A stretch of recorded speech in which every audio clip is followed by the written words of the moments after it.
kind of put practice at their front door so they can come out and watch us and support us, and we certainly appreciate them showing up as they do, and people from all over showing up as they do. This is a unique environment as training camps go, and um, not surprised by the support that we get just based on Bill's Mafia and how they roll. So it's good to be here, and with that, we'll turn it over to you with your questions.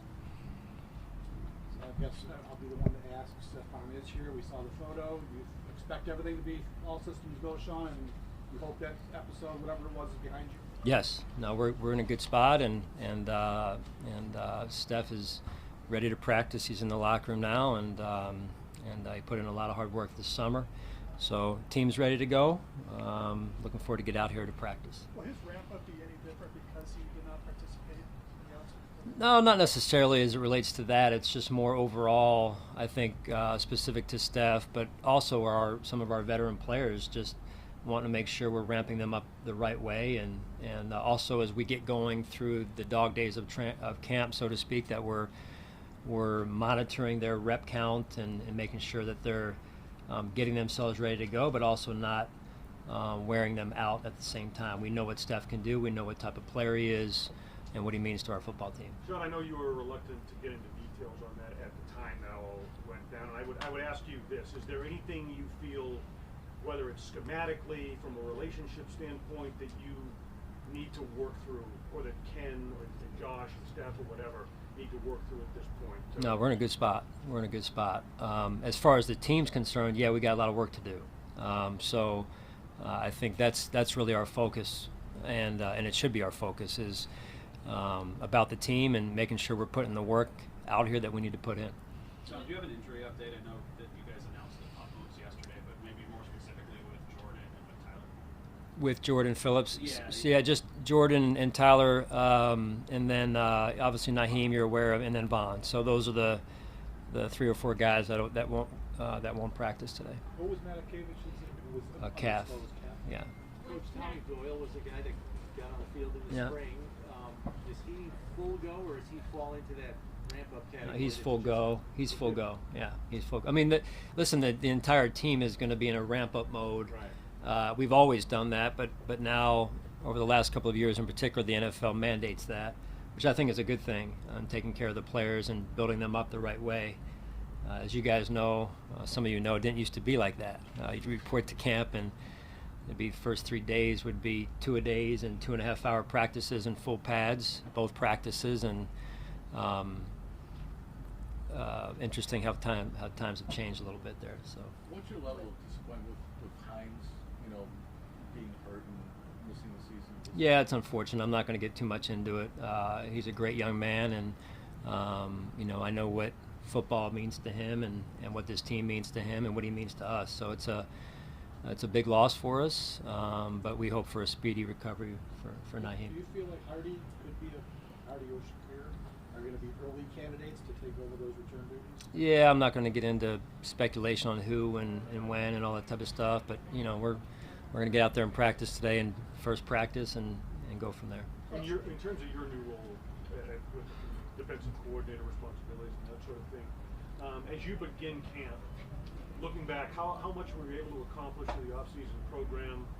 Do you feel like you're behind schedule, on schedule, maybe ahead of schedule, heading into training camp from a defensive execution and management standpoint? From the team standpoint or my standpoint? From your standpoint as head coach and defensive coordinator, where things stand defensively and how much work you have? Yeah, I feel like I got a lot of work to do. Honestly, that's part of what being here is about. And to this point, I think it's worked well, but that remains to be seen, really. So, just like I ask our players and coaches to do, is to work hard. I've got to work hard to get myself ready to go in that capacity, and I look forward to doing that.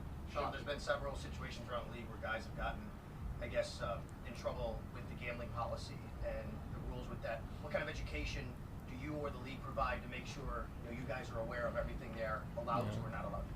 Yeah, the NFL does a great job of educating our players and our staff, and for us, we held that meeting in the spring, where they came out and educated us on what is what is in bounds and what is out of bounds, and so that should provide great clarity to us as we move forward. And it's a little bit new, right, for all of us, this gambling being around the NFL and how this whole world is evolving around us as we speak. So it's important to know kind of where the guardrails are. Sean, how do you prepare and watch film, if at all, differently when you're a head coach as opposed to the defensive coordinator? Yeah, I mean, it's really just through a different lens. Sometimes it means, and it will mean, and it has in the past as well to some extent, but more so now, even going back through the film more than once. So there's a lot of film that we capture out here, and so that takes some time. So I'll go through it with the defensive staff when we're done practice. Usually I was able to hang out a little bit after practice, catch up with Brandon and Terry and our trainer Nate Bresky, and so sometimes that'll still be the case, but more times than not, if all goes well at practice, I need to get out of here and get back to stay on schedule with those guys, with the defensive staff, because then there's a follow-up meeting with the players to review the film, and then I'll have to come back and watch it from an offensive and special teams perspective as well. So it's just a little bit of extra work. More time in the lab, it sounds More like. time in the lab, yeah. You Sean, told you us talked a few about- times when talking about that how excited you are to kind of do this again. Do you feel that more with training camp? Has it worn off since the early days, or like where are you feeling about that right now? Yeah, I think first and foremost the staff has done a really good job of complimenting me in the way of offsetting when I'm not in that role of a head coach and I'm working. I'm pulled some other direction, whether it's Matt Wars with my assistant, Matt Smiley, who steps up during the situations that we run at practice. You guys saw that in the spring. Really, the staff overall has done a great job of making my job a little bit easier that way. And then I look forward to it. I told the defense last night that I'm excited about doing this. I think one of the byproducts that I saw in the spring was just getting around the team a little bit more. Sometimes as a head coach, as I think it was Kyle Williams used to tell me, you're kind of up in the behind the mahogany desk, right? That was his vision of it. I think it was Kyle. I think there is a piece of that that's accurate, that you're not always around the people that you really need to and want to be around because the job pulls you. So that'll be the pull for me, really, is making sure I'm I'm in both places at once. But I think the byproduct is getting closer and building closer relationships with the players and with the coaches, which I look forward to. Sean, do you have a mahogany desk? No, I don't subscribe to that approach. I was going to ask you said about coming into camp the way it used to be. It's evolved a lot through the years. Yeah. For a guy who's been around and done this for a while, was that hard to adjust to? And I'm assuming maybe even as the years go on, teams are doing, I'll say less, but less strain on the players because you're ramping up for an entire long season. Is that tough to adjust to, and do you even adjust more this year maybe than you even did last year with getting the players ready more than, let's say, working them harder at training camp? Yeah, I think just overall it's the evolution of sports science and integrating that into what we do, analytics as well, which I'm a believer in. Obviously, it's not the answer, but it's part of the answer that we come to as a staff. Always trying to put them in a position to be the best version of themselves. I know we say that a lot, but that's, I think, part of what that is. Does it get frustrating at times? Yes, because you feel like you've done enough of it and you want to be able to get into some other parts that they're going to have to execute, come game time, but all things in due time. Now, Sean, speaking of adjustments, Damar Hamlin adjusting back to everyday practice and preparing for full contact. He's been cleared for full contact. That's a question. Has he been cleared for full contact? And do you expect any trepidation from him or his teammates when it comes down to that first moment of full contact? Yeah, with Damar's situation, like I mentioned in the spring, he has our full support and always will. And then we'll continue to take it one day at a time, and we'll go at his cadence. At this point, he's full go, and we'll take it one day at a time. So I think that's the best approach. Hey, Sean, with Gabe Davis, how much confidence do you have that he can take a step forward this year and be that solid number 2? Yeah, extreme confidence in Gabe. He's one of our hardest workers. He loves football. He's passionate about it, and when you follow that up with the work ethic, good things happen. And so, I know there's been a lot written about last season and all that. He's a good football player and will always be one. And I'm excited to watch him this season. Sean, I know every year's a reset, but considering everything that went in even beyond football a year ago, is it maybe extra refreshing with this reset, looking forward to 2023 and putting everything of 2022 behind? Yes, to an extent. I don't think we definitely look kind of in the what's ahead of us as opposed to what's behind us. But those experiences you take with you from a learning standpoint and a wisdom standpoint. I think we all went through that, right? So whether it's DeMar's situation or many other things that we went through, I think it makes you stronger as you go forward. And that's a lesson for my kids. It's a lesson for everyone out there. It's part of who we are, and it makes you stronger moving forward. Sean, we talked a lot about taking a step forward from rookie year to year 2 and kind of like what goes into that. Is there anything specifically for Kyer you're kind of looking for him to do in camp, like things specifically you're looking for him to do? Well, I think that those conversations take place directly between myself, Kyer, and his position coach. Is just continue to grow really more than anything. He works extremely hard. This game's important to him. Being good is important to him. And so he has the DNA that way, and now he goes out there and he competes, and just like the rest of them do. So it's going to be a learning opportunity starting this morning, and he'll continue to grow. Sean, with regard to middle linebacker, you had said, I think it was during OTAs, that you're going to wait till the pads go on, that's when you truly evaluate. That probably applies to a lot of positions out here. What's your timetable for making a decision as you enter training camp? Because it is vital from a communication and rep standpoint. Yeah. How do you see that moving forward? Yeah, I don't want to really put a kind of a hard stop on when that's going to be declared, when that decision is going to be made. You're right, though. There is value to making that sooner than later. We'll know when we know, and so we've got to let that play out a little bit here at camp and get into the pads and see who leads the defense the right way, and because that's also a big piece of that position. So I'm excited about the players we have at that position, and look forward to watching them develop here. Hey, Sean, with adding the defensive coordinator responsibilities, in terms of game day operations, specifically when the offense is on the field, how are you going to kind of meld the role between head coach and defensive coordinator? Are you going to be with the defensive personnel groups, or are you going to be paying attention to the offense? What goes into that? Yeah, so I've thought through that. I think it'll be a little bit of an experience, that first preseason game, quite honestly, Joe, with going through it firsthand. I've done my research on it, though, and also thought through it pretty extensively to this point. So, obviously a lot of the situations that do come up are offensively related situations, so you want to be up there, bless you, with the offense when they have the ball. That said, there are messages that need to get to the defensive players and adjustments and whatnot, so it'll be calculated when we do it and how we do it. Is research for that, like talking to other coaches who have, taken gone from head coach to adding that on? Like what kind of research can you do into figuring out?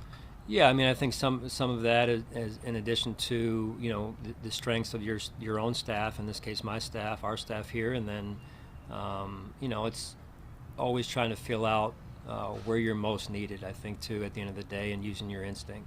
Sean, with Leonard Floyd, now that you've spent more time around Leonard Floyd, just where do you see him making an impact on this team, whether it's on the field, in the locker room, like what has he brought to it? Yeah, we're excited to have Leonard. He got here, really arrived late in spring, so it was only a couple weeks where he was around us. So I think that's one of the areas, and we've got questions that we have to get answered at camp, right, like any team. And middle linebacker, corner, in this case with Leonard, specific to your question, that that relationship has to grow so that we get to understand what he does best, and he understands our system, the intricacies of our system. Just because I think he arrived 2 weeks to go in spring or somewhere thereabouts. So that'll be this will be a getting to know time for us as well as it is for him. Sean, do you kind of have to preach patience to Vaughn because he's such an optimistic and positive person? I mean, he's already talking about when he can come back. For you, how do you navigate that? Because obviously you want him to get back as soon as possible, but you don't want to get back too soon. Yeah, he's been through this before. So I have full trust and confidence in Vaughn, whether it's playing football or, in this case, rehabbing and getting himself back to where and when he's ready. So he's not one to slow down intentionally just to slow down. He wants to be out there.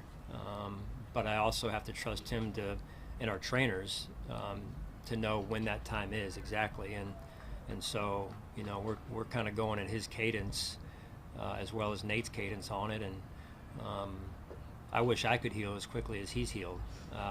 I got little cuts and they don't even heal as fast as he's been healing off an ACL, so I'm fully confident that he'll be ready. Sean, what's been your message to the team about managing your own goals and expectations going into a season where you want to try and get over the hump and make that long goal at the end of the season, but that's so far away? How do you talk to the team about that? Yeah, I mean, we have goals. I'm not going to get into what they are. I think really the goals need, come from the team. They're derived from the players, and they take ownership of those goals.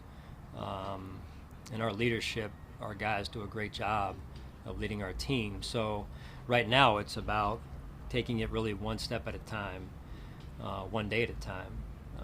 As you guys know, tis the season for a lot of projections and talk, and I'll let you guys live in that world. We live in the world of one day at a time and one snap at a time. So that's really what we're here to do, is put one foot in front of the other, work hard, answer the questions we have with our roster. Some of the position battles, I'm excited to watch those develop, and just get down to playing good, solid, fundamentally physical, hard-nosed football. Josh, you talked about Josh showing more focus or being refocused or a new determination about him. He spoke about having a sense of the window closing on some of the older guys and maybe on this team in some ways, and especially with the older guys. What do you appreciate about that? And is that might be something you see in him and as a step forward? You always ask these multi-layered questions, John. So the first one was about Josh's focus. Josh's focus, and when I asked him about it, he talked about the sense of a window closing as far as an urgency with the older veterans to get them a championship, and because this group is not going to be around for however many years, and he senses that. What do you appreciate about that? Well, he's a man of the people. He's a teammate, right? I mean, that's he has great awareness for that. I mean, the guys that he plays with are important to him. We had one of our interactions yesterday was brief, but he said to me, "Are you excited to be back at camp?" And I said to him the same question, and he loves camp, and that doesn't come out of every player's mouth when they're going away to college dorms. That's just the nature of what it is, right? So I just think he really enjoys being around his teammates. As you guys know, he has them over from time to time to his house. He likes that camaraderie, that fellowship. So I think that's just part of who he is. And so if I were his teammate, I would appreciate that of one of those older guys that you're alluding to, that he understands the urgency that way. But overall, it's a new season, and you have to take it one step at a time. I think, again,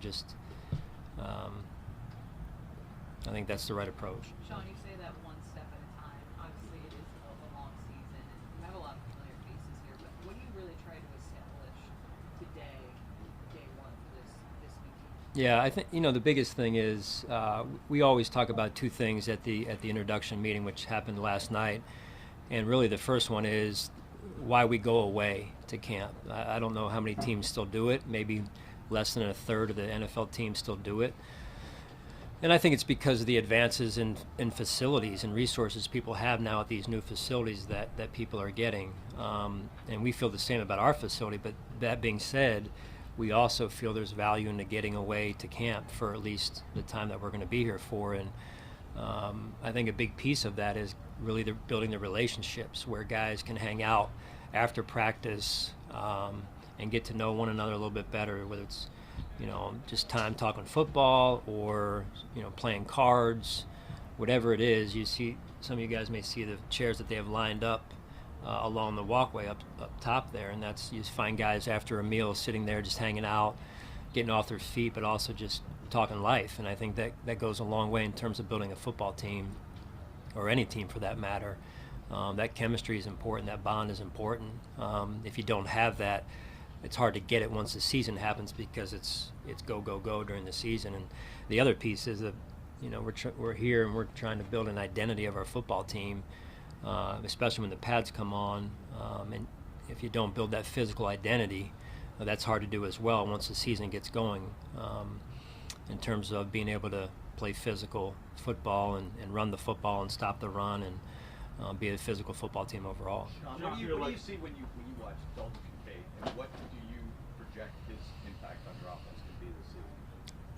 Yeah, I mean, listen, I'm around my TV in the off season and that break, and so I get a chance to watch all the stuff that's said about he's going to be used in this position and that position, and he's going to be like this player. And I just like to let the guy have one practice out here. Can we just take that approach and let's just let him put his helmet on today and get out there in front of the fans and enjoy it, and bless you, and put some work in before we say he's going to be worth this many catches and all that type of this on fantasy and whatever it is, man. It's just let him get out there and get his first NFL training camp practice in. We'll check back. Yeah, we'll check. Yeah. You have a lot of vets in this locker room, obviously, but what's your message to the young people, the young players who want to be go right out of the gate, right? They want to be 100%. They want to be where they are at the end of the season of training camp. How do you preach patience to them, the young guys who are just coming in the first or second time? Well, I think you got to be really internally focused. I think that's where it starts. If you're out there and you're counting numbers at my position, at your position, and you're saying, hey, well, they're probably only going to keep 5 at my position, and there's 7 guys here, and you start, kind of doing the calculation in your head. I don't think that's a healthy mindset. We talked last night about that, and I think there's really, this time of year in camp, there's really 2 types of players: the players that are just trying to get through one day, and there's players who are trying to get themselves ready for the season.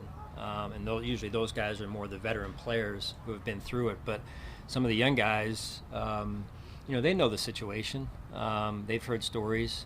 And the best thing they can do is, again, like I said, stay internally focused, control what they can control, and come out every day and compete.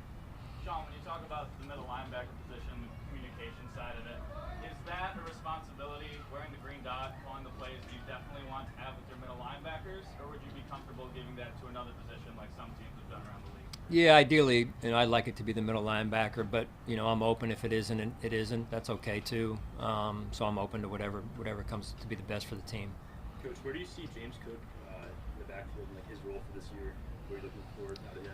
Yeah, again, roles to me are defined a little bit more once we get to cut down time. Right now, it's, hey, go out there and compete, and continue to grow as a football player. I mean, he's just in his second year now, so we'll see how that competition plays out. Outside of the campus here at St. John Fisher, what's your favorite part of the Rochester area? Oh boy, I've got probably a couple things. Do you have a favorite part? Oh yeah, I mean, first of all, the area is this Pittsford area is absolutely beautiful, and the surrounding communities, the fan support. I like Pittsford Dairy as well, which I've seen a couple of you there, maybe some of you more than once. So you just need a little bit of checks and balances on that for you guys, right? I've never been there, Sean. Get off my case. What's your flavor? I go with a a chocolate milkshake, but a chocolate malt. I think not everybody has malts these days, and I'm kind of an old-fashioned ice cream guy. I think I got that from my mom. She was like malts when I was growing up. So We'll see you there. yeah, I'll be there a few times. But you can't report that though. Thanks, guys. Thanks.